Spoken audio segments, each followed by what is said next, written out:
अच्छा सर, अब ज़रा जो हुआ कराची में, वो आज शर्जील मेमन साहब जो हैं उन्होंने एक बात की है। वो कुछ कह रहे हैं कि जी पीटीआई क्या करना चाह रही थी जिसकी वजह से इजाज़त वगैरह नहीं हुई।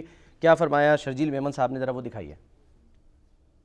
खतरनाक कोशिश की गई कि 9 मई जैसा वाकया कराची में दोहराया जाए। जिस तरीके से पुलिस पे पथराव किए गए, जिस तरीके से मीडिया की गाड़ियां, या आप मीडिया में बैठे हैं, आपकी गाड़ियों को जिस तरीके से उसके शीशे तोड़े गए, ये सारी जहन की अक्कासी करती है कि आपका जो लीडर है, जिसने आपके जहनों में सिर्फ इंतशार, मुल्क और हुकूमतों के खिलाफ जो है वो बगावतें करना और जो है इस तरह की चीज़ें करनी जिससे खुदा न खासा किसी को नुकसान हो, आपने वो हर काम किया अनफॉर्चुनेटली।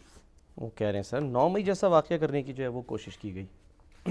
चलिए, अब वो तो शर्जील मेमन साहब जाने। वो कहते हैं हमारी गाड़ियां तोड़ी गई, हमें रोका गया, नाके लगाए गए, जलसा गाह में तशद्दुद किया गया, हमारे जो लोग आए थे।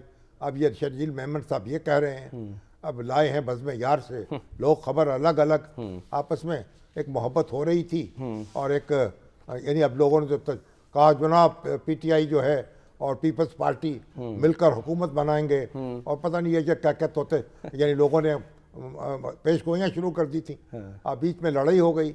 अब शर्जील मेमन साहब कुछ कह रहे हैं और वो हमारे सुहेल अफरीदी और शफीउल्लाह जान कुछ कह रहे हैं, मगर कुछ जो भी हुआ है तो ये तो हुआ है ना कि जो मोहब्बत पैदा हुई थी उसको ब्रेक लग गई। अच्छा, वक्ती मोहब्बत थी थोड़ी देर की बस। नबी साहब, जो पंजाब फॉरेंसिक लैब ने रिपोर्ट दी सुहेल आफरीदी साहब की कि वो 9 मई वाक़यात में उनकी मौजूदगी कह लीजिए साबित हो रही है, इससे कोई उनके लिए मुश्किलात में इजाफा हो सकता है, होगा?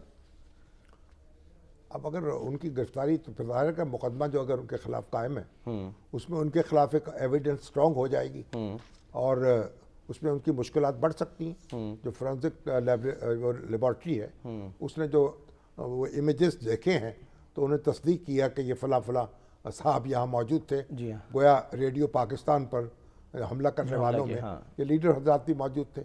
अगर ऐसा था तो बड़ा अफसोसनाक है, ये लीडरों के काम तो नहीं है ये। लेकिन हमारा आप देखिए वो अपने दिफा क्या करते हैं, और कि जब एविडेंस पेश होगी तो ज़ाहिर उनके खिलाफ एक मवाद तो आ गया ना हाथ में। बिल्कुल।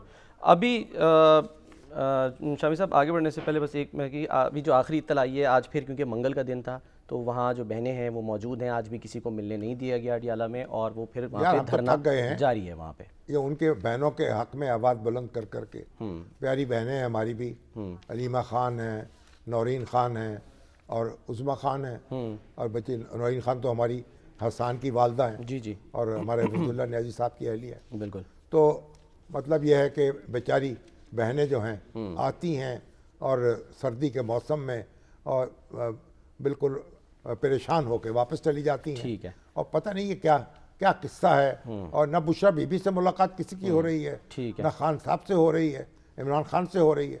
ये कहाँ का कानून है, कहाँ की जमहूरियत है, कहाँ की इंसानियत है, मैं तो समझने से कासिर हूँ। चले तो बार बार ये लोगों को गौर करना चाहिए, हमारे वज़ीर आज़म को, हमारे वज़ीर दाखिला को।